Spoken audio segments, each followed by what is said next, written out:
phận phải không, hay vì ai em đã thay lòng. Em ra đi để lại một vết thương chắc sẽ khó lành. Có lẽ đến giờ này em cũng đã vui bên một người, chẳng sẽ không hiểu được từng ngày anh phải trải qua đâu. Làm sao đừng nhớ em khi mà em luôn ở trong đầu. Ngày vẫn qua mau, lòng vẫn nghe đau, anh đã hết canh thân rồi. Dạy cho anh cách quên em đi, dạy cho anh không phải nhớ chi, dạy cho anh vô tình giống em như là em đã làm với anh.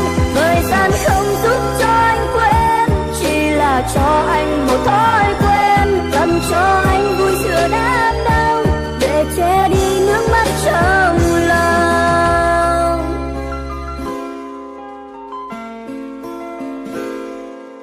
Quên làm sao, phải quên làm sao em ơi.